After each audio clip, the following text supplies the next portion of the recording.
During the summer of 2003, events in the northeastern United States involving a strange human-like creature sparked brief local media interest before an apparent blackout was enacted. Little or no information was left intact, as most online and written accounts of the creature were mysteriously destroyed. Primarily focused in rural New York State and once found in Idaho, self-proclaimed witnesses told stories of their encounters with a creature of unknown origin. Emotions ranged from extremely traumatic levels of fright and discomfort to an almost childlike sense of playfulness and curiosity. While their published versions are no longer on record, the memories remained powerful. Several of the involved parties began looking for answers that year.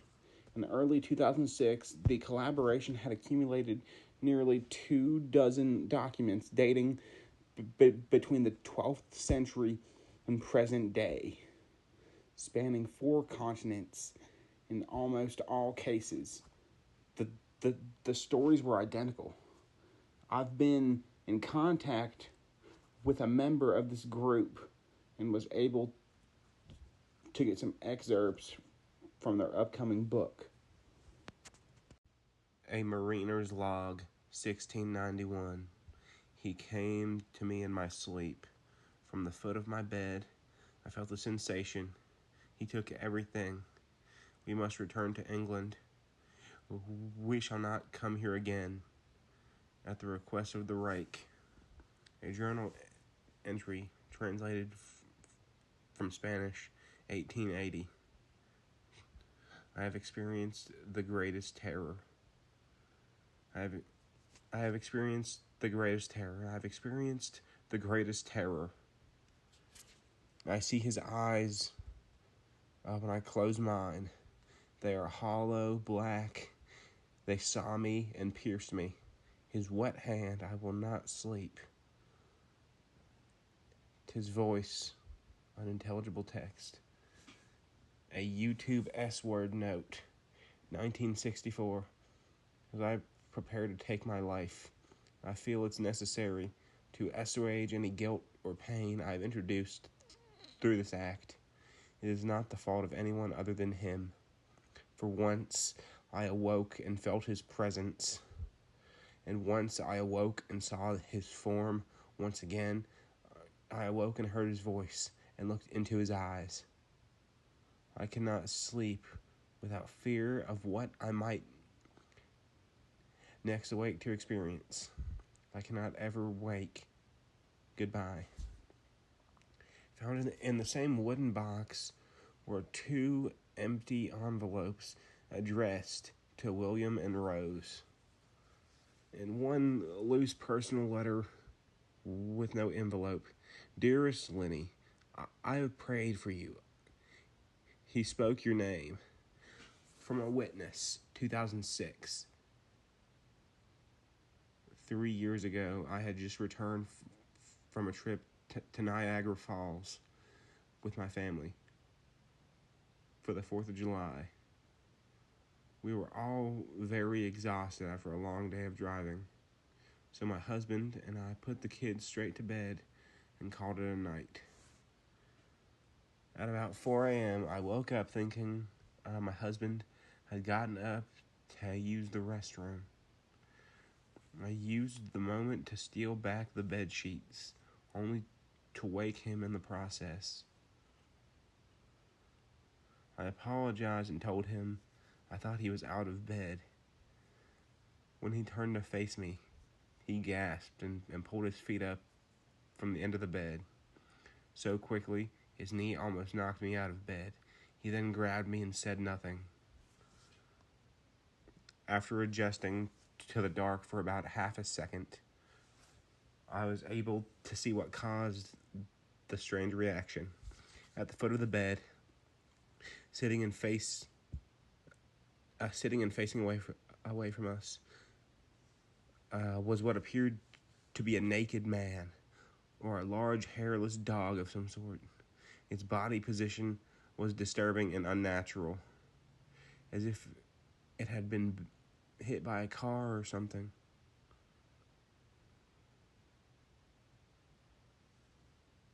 For some reason, I was not instantly frightened by it, but more concerned as to its condition.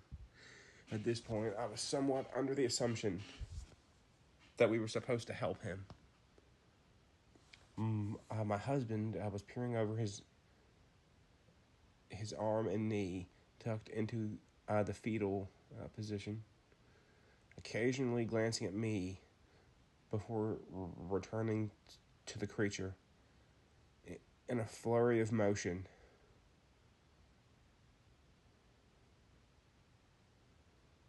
it scrambled around the side of the bed and then crawled quickly in a flailing sort of way along the covers until it was less than a foot from my husband's face. It was completely silent for about 30 seconds, probably closer to 5. But it seemed like a while.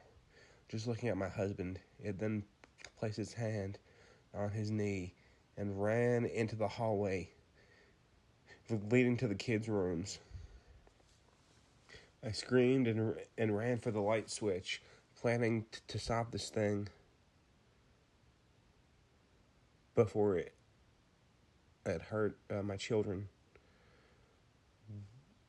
When I got to the hallway, the light from the bedroom was enough to see it crouching and hunched over about 20 feet away.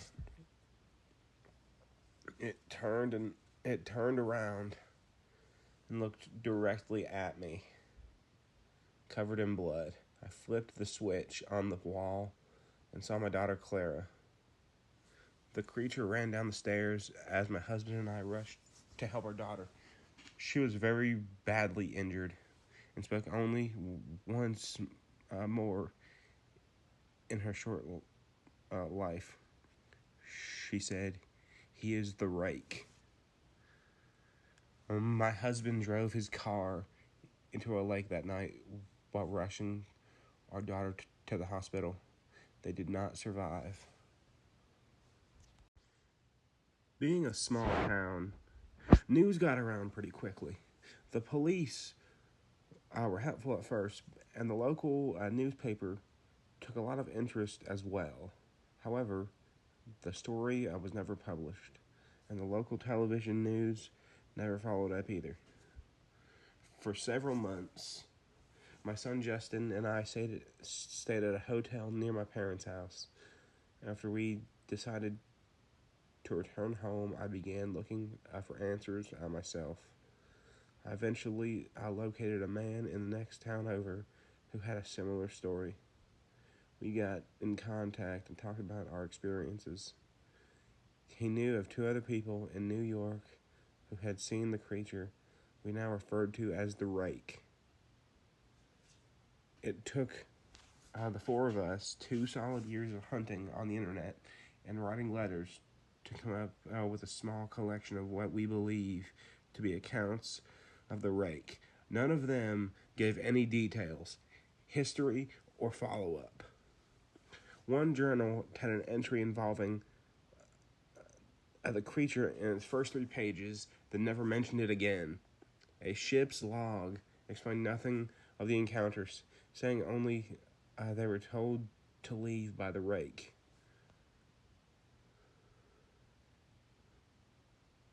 That was the last entry in the log. There were, however, many instances where the creature's visit was one of a series of visits with the same person. Multiple people also mentioned being spoken to, my daughter included. This led us to wonder if the rake had visited any of us before our last encounter. I set up a digital recorder near my bed and left it running all night. Every night, for 2 weeks, I would tediously scan through the sounds of me rolling around in my bed each day. When I woke up, but by the end of the 2nd week, I was quite used to the occasional sound of sleep while blurring through the recording at 8 times the normal speed. It still took almost an hour every day. On the first day of the third week, I thought I heard something different. What I found was a shrill voice. It was the rake. I can't listen to it long enough to even begin to transcribe it. I haven't let anyone listen to it yet. All I know is that I've heard it before, and I now believe that it spoke when I was sitting in front of my husband. I don't remember hearing anything at the time, but for some reason, the voice on the recorder immediately brings me back to that moment. The thoughts that must have gone through my daughter's head make me very upset. I have not seen the rake since he ruined my life, but I know that he has been in my room while I slept. And I know and fear that one night I'll wake up to see him staring at me.